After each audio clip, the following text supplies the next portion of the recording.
Our first speaker today is the head of careers, is a career service coordinator at the American University of Sulaimani. She has been involved in many youth development and youth leadership programs, and this is quite interesting. She holds a degree in Myers-Briggs type personality or type indicator, which is a program that gives you statistics of what is your personality and how likely are you going to excel at something. This is very interesting. Please give a big round of applause to Morgan.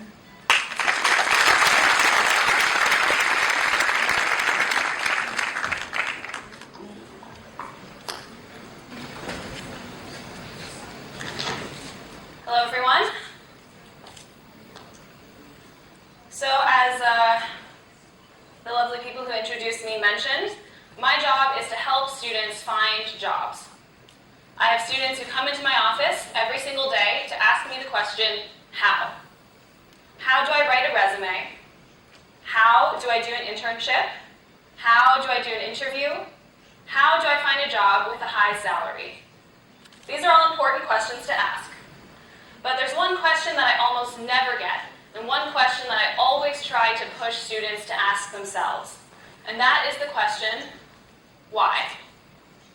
Why do I want to be an engineer, or an accountant, or a doctor? The answers I get to this question are usually because it pays a lot of money, because it's prestigious, because it's what my family wants me to do. These aren't wrong answers, and these aren't bad answers, but they're not the only answers. I almost never hear students say to me, I want this job because I find the work interesting, because I find the work satisfying, or because I find the work meaningful. Now, when I try and talk to students about this, I get a very interesting response. They tend to say to me, Miss Morgan, why are we talking about this? I don't understand why job satisfaction is important. We're in the Middle East, and nobody cares about being happy in their jobs. Well, I don't accept that. I think that one reason people tend to say these things, and this is true in the Middle East as well as the United States and many other places, is that the educational system puts us on a track, right? In high school, you study science or literature, and then you go to university. At the university that your baccalaureate score assigns you to, in the subject matter assigned to you. And then when you graduate, you can wait in line for a job in the public sector, or you can find a job based on money or personal connections or prestige. And that's not a bad thing, right? Security is a good thing. Having a good salary is a good thing. But one thing that worries me about this is that it makes it very easy to go all the way from high school to starting your career without ever once making an intentional decision about your future, right? And that's a problem, because when you're working, you work at your job at least 8 hours a week, 8 hours a day, 40 hours a week, 2,000 hours a year. That's a lot of time to be spending at a job that you don't necessarily find satisfying or find meaningful or valuable. All right? So I have good news for you and I have bad news for you. We'll start with the bad news.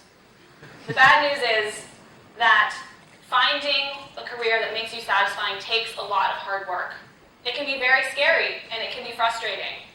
You need to take the time to look at yourself, at your personality, at your values, and think about putting that into action, finding a career that fits with those things. It's not easy, it's not a passive process, and it's not something that anyone else can do for you. But here's the good news. The good news is that once you take action to take control of your future, you will have control in a way that many other people never do. It's exciting and it's liberating. The good news is that there are tools that can help you do this introspection and think about where you want to go in the future.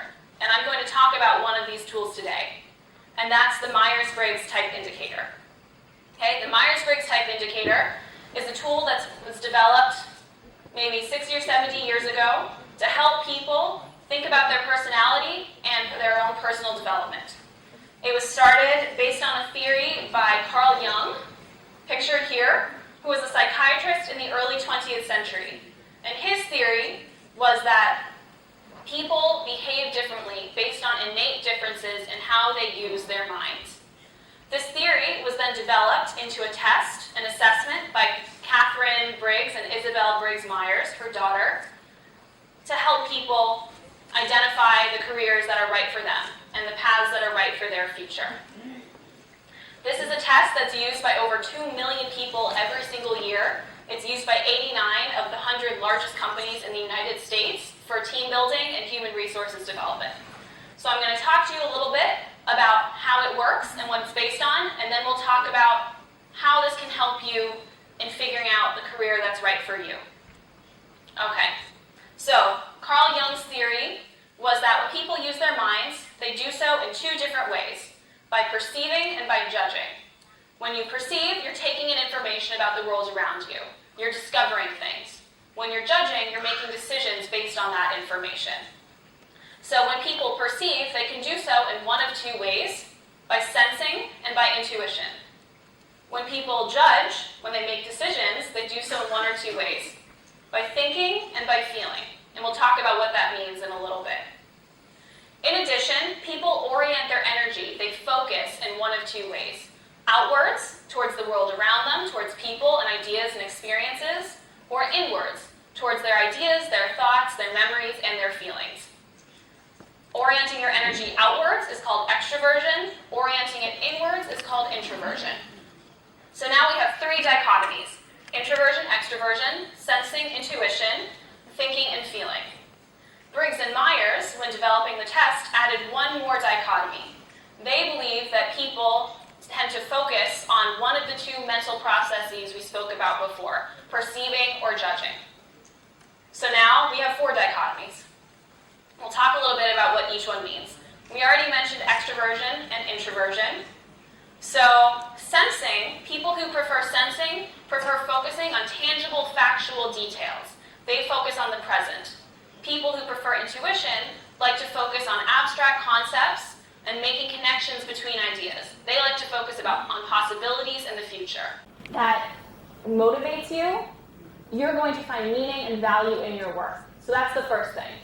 The second thing is you want to find a career where you can do tasks that you find satisfying based on your preferences. All right, so as an example, we're going to talk about my friend Sean. This is Sean. I spoke to Sean about his Myers-Briggs preferences when he had just taken a new job working on political campaigns, and he was very worried about whether or not this job was going to be satisfying for him or whether it was the right path for him to take. Prefer to do, you'll be happier, you'll be more comfortable, you'll be more satisfied, and you'll find meaning in your work. So here's my challenge to you. For a moment, just put aside salary, put aside prestige, put aside what your parents or your professors are saying that you should do. These are all important things. Not that easy, it's not that comfortable, and the end result, all right, it's a lot easier and more comfortable and comes more easily to you to use your preference than to use the other one. So every single person has 1 preference for each dichotomy, and if you take the letter that represents each preference, you get your 4-letter type. There are descriptions for the traits that people of each type tend to have, and I prefer making decisions based on values. So I prefer a career where the end result is I can do something practical and immediate to help other people. Careers that work really well for someone who prefers SF is a teacher, healthcare worker, an office manager, or a career counselor. Let's think about someone on the opposite end, intuition and thinking, NT. They prefer thinking big picture, making